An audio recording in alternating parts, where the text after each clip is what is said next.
जय हिंद। इस वीडियो में हम लोग जानेंगे केंद्रक अर्थात गुरुत्व केंद्र के बारे में, जिसको इंग्लिश में हम लोग सेंट्रॉइड या सेंटर ऑफ ग्रेविटी कहते हैं। ठीक है, और इस वीडियो में हम लोग यह भी जानेंगे कि सेंटर ऑफ ग्रेविटी अर्थात गुरुत्व केंद्र जो होता है उसका नियामक क्या होता है। ठीक है, तो आइए शुरू करते हैं इस वीडियो को।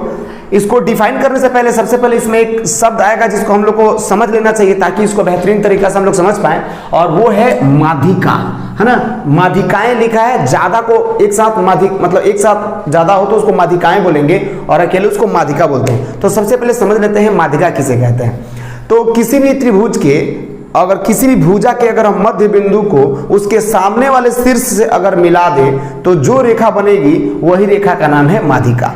फिर से जरा आपको हम बता दें, ये फिगर से समझ लेते हैं। माना कि यह त्रिभुज है, इसको हम ए बी सी बोल रहे हैं, और माना कि हम बीसी एक भुजा लेते हैं, और यह माना कि हमने माप कर लिया है यह डी बिंदु, और डी बिंदु बीसी का क्या है, मध्य बिंदु है। तो किसी भी त्रिभुज के किसी भी भुजा के मध्य बिंदु को उसके सामने वाले शीर्ष से जो रेखा मिलाती है वही रेखा कहलाती है माध्यिका। समझ में आ गया होगा। किसी त्रिभुज के किसी भी भुजा के मध्य बिंदु को उसके जस्ट सामने वाले शीर्ष से मिलाने वाली रेखा उस त्रिभुज की माध्यिका कहलाती है।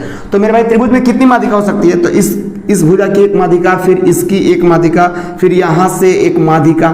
इसका मतलब किसी त्रिभुज की 3 माध्यिकाएं हो सकती है। ठीक है, अब आइए अब इसको बेहतरीन तरीका से हम लोग समझ सकते हैं। गुरुत्व केंद्र चाहे केंद्र, तो किसी भी त्रिभुज की जो माध्यिकाएं होती है वो आपस में एक दूसरे को जिस बिंदु पर काटती है ना मेरे भाई, उसी बिंदु को हम क्या कहते हैं, उस त्रिभुज का केंद्रक या फिर गुरुत्व केंद्र। ठीक है, वही बात यहाँ पे लिखा गया है। आइए फिर से एक बार हम लोग पढ़ ले।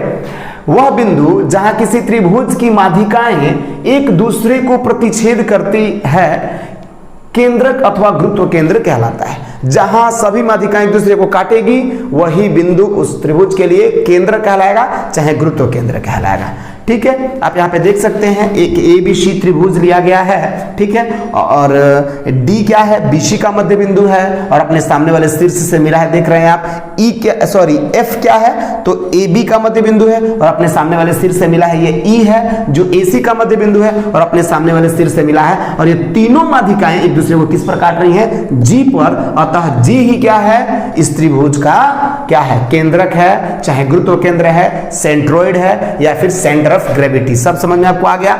अब इससे जरूरी 2 बातें हम लोग समझ लेते हैं। यह हमेशा त्रिभुज के अंदर होता है। ये जो सेंट्रोइड होता है अर्थात गुरुत्व केंद्र, यह हमेशा त्रिभुज के अंदर होगा, चाहे वो न्यून कोण त्रिभुज हो, चाहे अधिक कोण त्रिभुज हो, चाहे समकोण त्रिभुज हो। किसी भी त्रिभुज के लिए हमेशा त्रिभुज के अंदर ही पाया जाता है। अगला पॉइंट, केंद्रक प्रत्येक माध्यिका को 2:1 के अनुपात में बांटता है। ये जो केंद्रक है ना मेरे भाई, जिसको हम लोग गुरुत्व केंद्र कहते हैं, ये प्रत्येक माध्यिका को 2:1 में बांट देता है। मतलब इस हिसाब से बांटता है कि इसका 2 हिस्सा ऊपर और 1 हिस्सा नीचे होता है। चाहे इसको भी देख लीजिए, ये माध्यिका है, ये 2 हिस्सा और ये 1 हिस्सा, ये माध्यिका ये 2 हिस्सा और ये 1 हिस्सा। तो कभी भी केंद्रक जो होता है वो प्रत्येक माध्यिकाओं को 2:1 के अनुपात में क्या कर देता है, विभक्त कर देता है। तो आपको समझ में आ गया होगा। अब चलिए हम लोग जान लेते हैं ये जो जी है अर्थात जो गुरुत्व केंद्र है उसका नियामक क्या होता है। तो इसीलिए फिगर लिया गया है कि यहाँ पे हम मान लेते हैं ये त्रिभुज एबीसी है और ए का नियामक हम x1 y1, ठीक है, बी का नियामक मेरे भाई x2 y2 और सी का नियामक x3 y3। अब हम लोग क्या ज्ञात करने वाले हैं, जी का नियामक। चलिए, तो सबसे पहले हम क्या करते हैं, इस डी का निर्देशांक ज्ञात कर लेते हैं, डी का। अब रह गया डी का निर्देशांक कैसे ज्ञात होगा, तो विभाजन सूत्र हम लोग पढ़े हैं कि अगर कोई बिंदु किसी भी 2 बिंदुओं के नियामक जिसको मालूम हो और उसको मिलाने वाली रेखा पर हो और अनुपात मालूम हो तो हम विभाजन सूत्र से उस बिंदु का क्या ज्ञात कर सकते हैं, नियामक।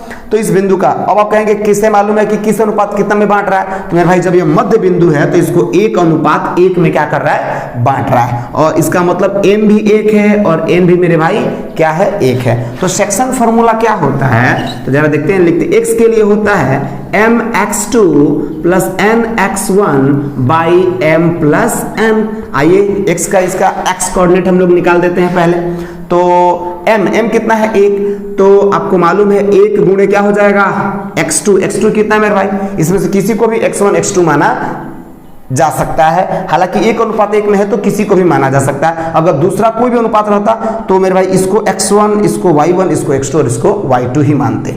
ठीक है, चलिए, तो ये हो जाएगा x3, फिर प्लस n एक है x1, ये है x2, मेरा x1 है x2 याद रहे, और m प्लस n यानी 1 प्लस 1, यानी इसको बनाए तो क्या हो जाएगा x3 प्लस x2 बाई 2, बस यही हो गया।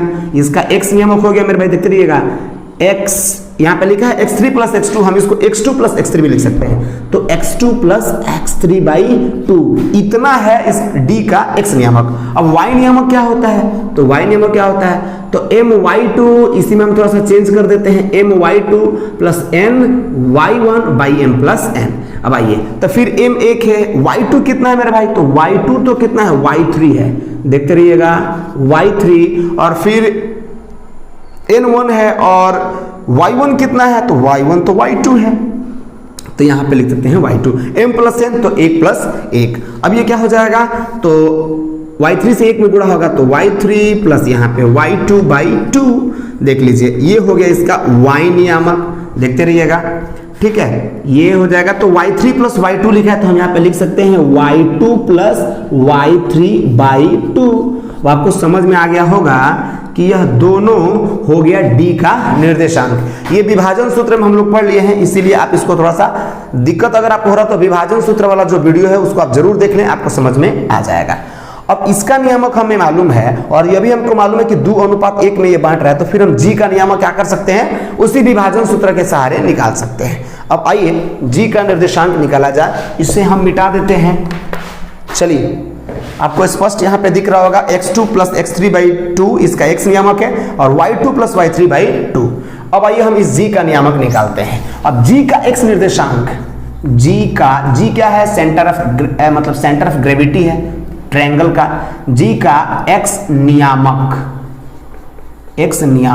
तो x नियामक के लिए वही सूत्र होता है mx2 plus nx1 by m plus n। अब आइए m, तो अब m का काम करेगा मेरे भाई 2 और n का काम करेगा 1, तो ये हो जाएगा x1, ये हो जाएगा y1, और ये हो जाएगा x2, और ये हो जाएगा मेरे भाई y2। चलिए जरा देखते हैं m कितना मेरे भाई 2, x2 कितना है, तो x2 तो ये लिए हैं, क्या है x2, तो x2 प्लस x3 बाई 2, देखते रहेंगे आप, फिर प्लस का सिंबल है प्लस, n कितना मेरे भाई 1, तो 1 ले लेते हैं, x1, तो x1 कितना है, तो x1 तो x1 ही है, x1 देखते रहिएगा, बाई m प्लस n, सबके बटा में होना चाहिए m प्लस n, एक मिनट, ये 2 केवल इसके बटा में था, अब सबके बटा में होना चाहिए m प्लस n, तो m प्लस n तो 2 प्लस 1, देख लीजिए, तो इससे 2 से 2 कट जाएगा, और अगर आप ध्यान दें तो x1 में 1 से गुणा करने से कोई फर्क नहीं पड़ता, x1 ही रहेगा, तो सब मिला जुला के ऊपर कितना हो गया, तो x1 plus x2 plus x3 by 2 plus 1 3, तो ये होता है मेरे भाई सेंटर ऑफ ग्रेविटी का x नियामक, x1 plus x2 plus x3 by 3। अब चलिए अब निकाल लेते हैं हम लोग y नियामक इसका क्या होता है, तो चलिए यहां निकाल लेते हैं, आपको दिख रहा होगा y नियामक के लिए वही होता है my2 plus ny1 by m plus n।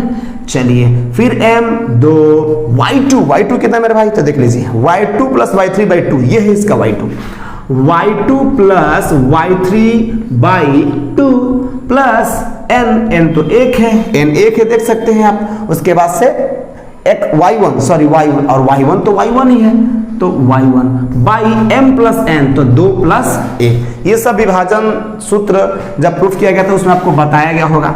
अब आइए, तो ये 2 से फिर 2 कट जाएगा, और अगर ध्यान दे तो y1 से 1 में गुणा करने से y1 ही बनेगा, तो y1 y2 y3 तीनों प्लस में हो जाएंगे, तो y1 plus y2 plus y3 by 3, ये हो गया y कोऑर्डिनेट किसका, इस जी बिंदु का, अर्थात केंद्र का चाहे गुरुत्व केंद्र का। तो समझ में आपको आ गया इस गुरुत्व केंद्र का x नियामक क्या होता है, x1 plus x2 plus x3 by 3, और y नियामक होता है y1 plus y2 plus y3 by 3। उम्मीद करता हूं कि आपको समझ में आया होगा, और इन दोनों सूत्र के हम सहारे क्या कर सकते हैं, किसी भी मतलब त्रिभुज के उसके जो केंद्रक होते हैं जिसको हम लोग गुरुत्व केंद्र बोलते हैं, उसके हम लोग निर्देशांक ज्ञात कर सकते हैं। अब चलिए एक प्रश्न देख लेते हैं। तो क्वेश्चन है, यदि किसी त्रिभुज के शीर्षों का निर्देशांक -2 3 8 3 और 6 7 हो तो उस त्रिभुज के केंद्रक का निर्देशांक ज्ञात करें। समझ में आपको आ गया। मान लेते हैं कि मेरे भाई यह एक त्रिभुज है और इसका नाम है ABC और ये कोऑर्डिनेट को प्रत्येक क्रम से इसके कोऑर्डिनेट मान लेते हैं। माना कि इसका कोऑर्डिनेट है -2 3, इसका कोऑर्डिनेट है 8 3 और इसका कोऑर्डिनेट है 6 और 7। तो हमें जो यहाँ पे केंद्रक होता है जिसको अभी हमने पढ़ा गुरुत्व केंद्र, उसका क्या ज्ञात करना है हमें, नियामक। गुरुत्व केंद्र को G से सूचित करते हैं, इसके मतलब नियामक को हम लोग XY मान लेते हैं और हमें XY का मान ज्ञात करना है। तो अभी हमने देखा कि x के लिए क्या फॉर्मूला होता है, तो x1 plus x2 plus x3 by 3 और y के लिए फॉर्मूला होता है y1 plus y2 plus y3 by 3। समझ आपको आ गया। अब केवल हमें भर देना है। अब इसमें से किसी कहीं से भी चल के हम लोग x1 y1 x2 y2 और x3 y3 मान सकते हैं। माना कि एक नियामक को हम लोग मान रहे हैं x1 y1, इसको मान रहे हैं x2 y2 और इसको मान रहे हैं x3 और y3।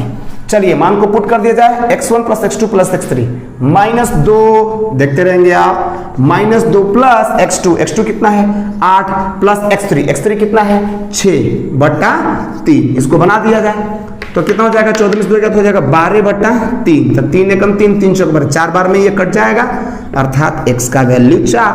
अर्थात यहाँ पे क्या होना चाहिए, g का x कोऑर्डिनेट 4। अब ये जरा y कोऑर्डिनेट निकाल लेते हैं मेरे भाई। तो देख लीजिए y1 plus y2 plus y3 by 3 याद रहेगा। जितना ही ज्यादा बार आप इस्तेमाल करेंगे ये बिल्कुल आपको याद ही हो जाएगा। चलिए y1 y2 y3, तो 3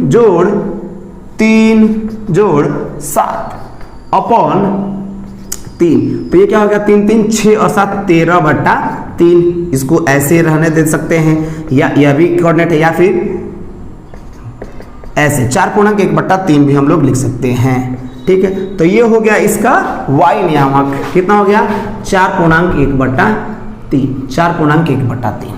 आपको समझ में आ गया होगा। तो उम्मीद करता हूं कि वीडियो आपको समझ में आया होगा। तो मिलते हैं अगले वीडियो में, तब तक के लिए गुड बाय।